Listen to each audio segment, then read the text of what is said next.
Hare Krishna, we continue reading from teachings of Queen Kunti. We are on prayer 12, which appears in Srimad Bhagavatam, Canto 1, Chapter 8, Text 29.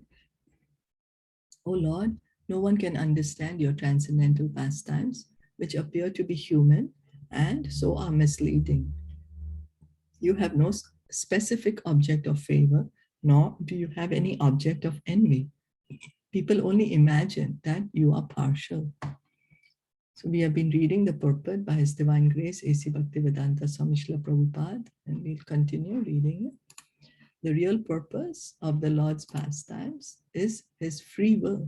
He thinks, let me go and see. He doesn't need to come to kill the demons. And He has so many agents in the material nature that can kill them. For example, in a moment, He can kill thousands of demons merely by a strong wind. Nor does He need to come to give protection to the devotees, for He can do everything simply by His will. He descends to enjoy pleasure pastimes. Let me go and see. So Krishna is not forced to come in the material world. He comes by His own free will. Sometimes Krishna even wants to enjoy the pleasure pastimes of fighting. The fighting spirit is also in Krishna. Otherwise, where from have we gotten it? Because we are part and parcel of Krishna, all the qualities of Krishna are present in minute quantity within us. We are samples of Krishna. Where from do we get the fighting spirit? It is present in Krishna. Therefore, just as a king sometimes engages a wrestler to fight with him, Krishna also engages living entities to engage in fighting. So the fighting spirit is there. Krishna is the complete whole. So because he's the complete whole, everything is there in him. There's nothing missing. Because if there was something missing, then how can it be the complete whole? No, the complete whole has to have everything. Everything that is in our experience and everything which is also beyond our experience. That is the complete whole. So we have the fighting spirit. Where do we get from? Because Krishna has it.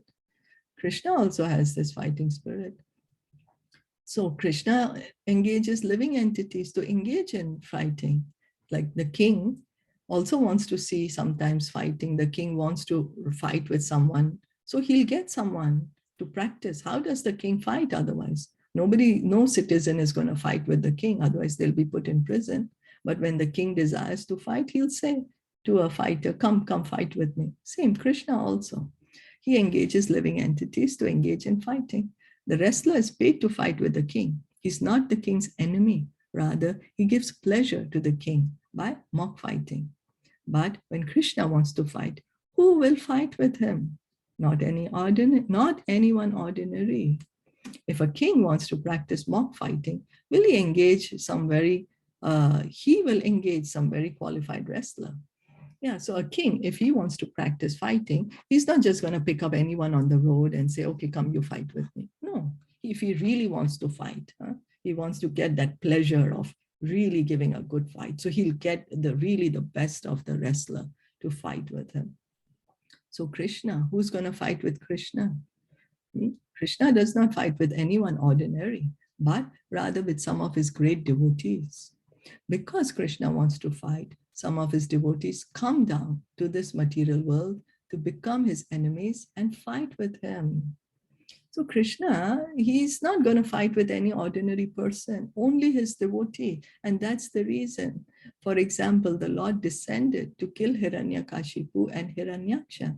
Should we think that these were ordinary living entities? No, they were the great devotees, Jai and Vijay, who came to this world because Krishna wanted to fight. In the Vaikuntha world, the spiritual world, there is no possibility of fighting because everyone there engages in Krishna's service. With whom will he fight?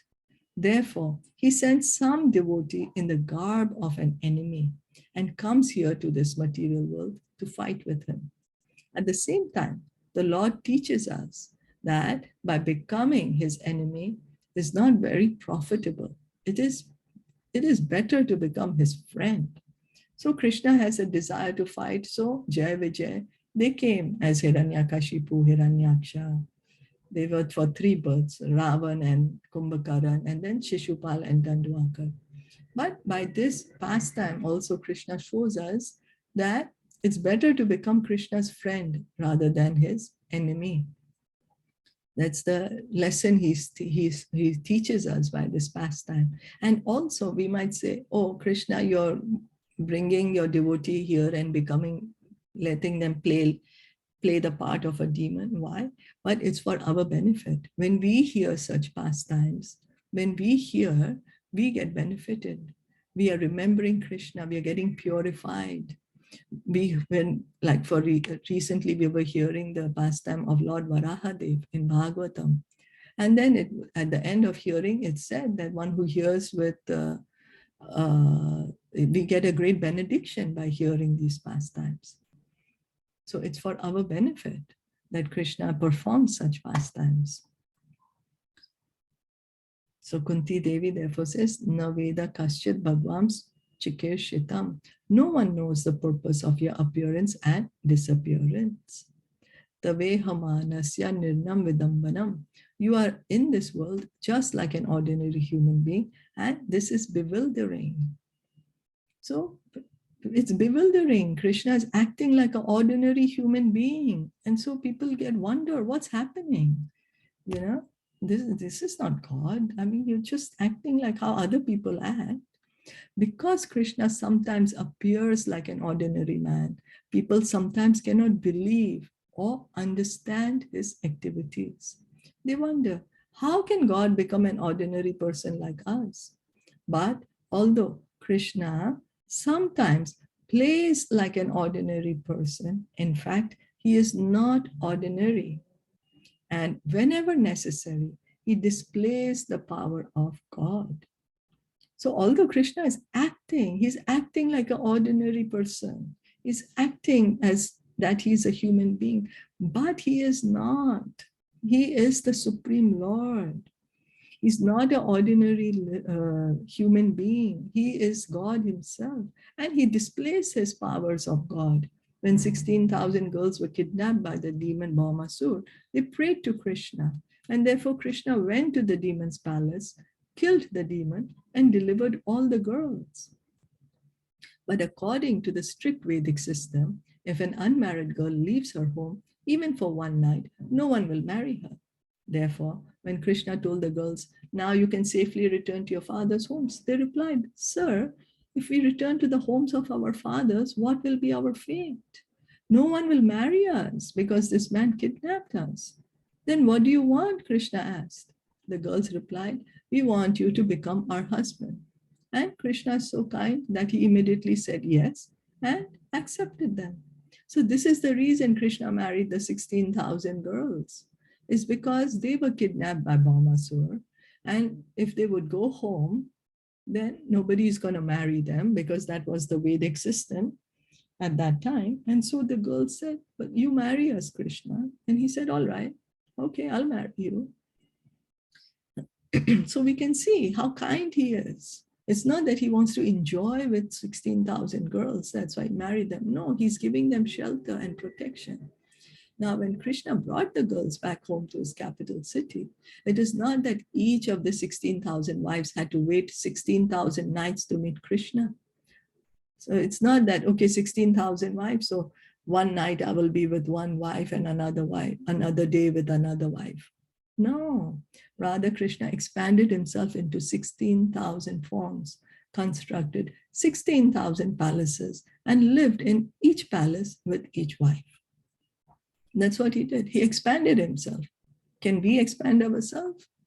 We might say, oh, right now I'm in the material body, so I can't. But once I get liberated, then I can. No, we can't. Even if we get liberated, we cannot become God. We cannot expand 16,000 forms and pretend we are Krishna. So this is Krishna's position. He expanded 16,000 forms, exactly same. It was Krishna himself in each palace with each of his wife. Although this is described in Srimad Bhagavatam, rascals cannot understand this. Instead, they criticize Krishna. He was very lusty, they say. He married 16,000 wives. But even if he's lusty, he is unlimitedly lusty. So God is unlimited. Why 16,000? He could marry 16 million and still not reach the limits of his perfection. That is Krishna. We cannot accuse Krishna of being lusty or sensuous. No. So what Prabhupada is trying to say, that people criticize that Krishna is so lusty, he married 16,000 wives, but he's God, he's unlimited.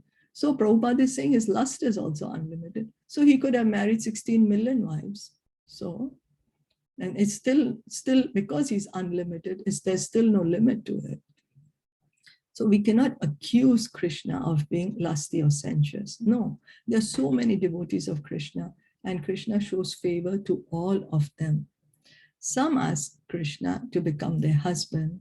Some ask Krishna to become their friend. Some ask Krishna to become their son. And some ask Krishna to become their playmate. And in this way, there are millions and trillions of devotees all over the universe. And Krishna has to satisfy them all. He does not need any help from these devotees. But because they want to serve him in a particular way, the Lord reciprocates. These 16,000 devotees wanted Krishna as their husband, and therefore Krishna agreed. So Krishna agreed because these women wanted them as their husband. Similarly, someone wants to reciprocate with Krishna as a son, he becomes their son. Somebody wants him as his friend, he reciprocates with them. And he reciprocates with every living entity. There are millions and gazillions of living entities, and he's reciprocating with them. Personally, are we able to reciprocate? If we try to be good to one, then we are, maybe offending another one. Or maybe we can be able to reciprocate with if we are very good, a limited number of people, maybe 100,000, 10,000 people at one time, but we are not able to reciprocate with everyone unlimitedly. And imagine reciprocating one-to-one at the same time. Are we able to do it? No. But then we will say, but because I'm in the body, I can't do it. But once I get liberated, I will be able to do it. It's not like that. Krishna is not saying that, oh, once I will be liberated. No, when he came to this world, he's always on the transcendental platform. There is no binding for him. He's always transcendental. So, thus, Krishna may sometimes act like a common man, but as God, he expanded himself into 16,000 forms. Once the great sage Narad went to visit Krishna and his wives. Krishna has married 16,000 wives, he thought. Let me see how he is dealing with them. Then he found Krishna living differently in each of the 16,000 palaces. In one palace, he was talking with his wife. In another, he was playing with his children. In another, he was arranging for the marriage of his sons and daughters. And in this way, he was engaged in varied pastimes in all of the 16,000 palaces. So Narad Muni went to see. He said, Krishna has gotten married. He's married 16,000 wives. Let me go and see. Narad Muni went to these palaces, and in each palace, Krishna was there with his wives, with his children, with his family, and he was doing different things in each place. In one palace, he's talking to his wife. In another, he's playing with the children. In another, he's arranging the marriage of his sons and daughters. So he's there. Since similarly, in his childhood, Krishna played just like an ordinary child. But when Mother Yashoda wanted him to open his mouth so that she could see whether he had eaten dirt within his mouth, he showed her all the universes. This is Krishna. So when Krishna was a baby, he was playing, and then he ate some dirt. So Mother Yashoda told him, open your mouth, let me see, open your mouth. And when he opened the mouth, she saw all the universes inside his mouth. all the universe is inside Krishna's mouth. And she saw herself also with Krishna inside his mouth. And so she got bewildered. So this is Krishna. Although he plays just like an ordinary human being, when there is need, he shows his nature as God. So he was a baby, but he didn't say, I'm going to become God after I become big, or after I do some meditation, or after I get some enlightenment. No, he was a baby. And in his mouth, he showed Mother Yashoda all the universes. And she could see Krishna himself also inside his mouth. And she could see herself also inside his mouth. This is God. To give another example, Krishna acted as the chariot driver of Arjuna. But when Arjuna wanted to see Krishna's universal form, Krishna immediately showed him a cosmic form with thousands and millions of heads, legs, arms, and weapons. This is Krishna. So in Bhagavad Gita, when Krishna was giving the knowledge of Bhagavad Gita to Arjuna, Arjuna asked Krishna, please show me your universal form. And Krishna showed him. He showed Arjuna the universal form. With his universal form, the entire cosmic manifestation he could see, millions of heads, legs, hands, senses, weapons, everywhere, everything. This is how Krishna is. Krishna is completely independent and he has no friends or enemies, but he plays for the benefit of both his friends and enemies. And when he acts for the benefit of either, the result is the same. That is Krishna's absolute nature. So Krishna, when he performs any pastime, when Krishna performs Leelas, the result is the same. The result is the same. That is Krishna's absolute nature, because Krishna is absolute. He's absolute. And he's completely independent. We may think we are independent, but we are not.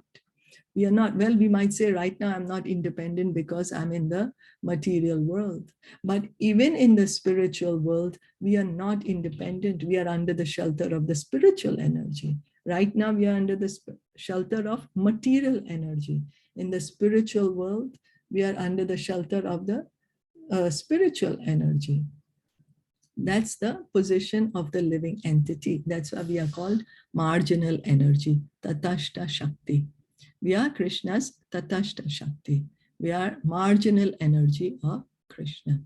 Either we have a choice, either to take shelter of material energy or take shelter of spiritual energy.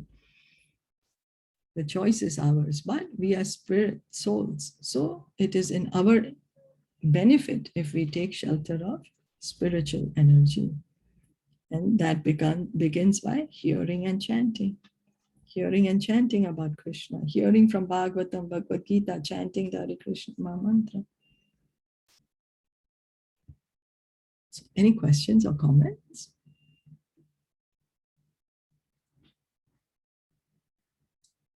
No, then we'll stop here for today. Kunti Maharani ki jai, Shilpa Prabhupada ki jai, Gaur Bhakta Vrinda ki jai. Hare Krishna.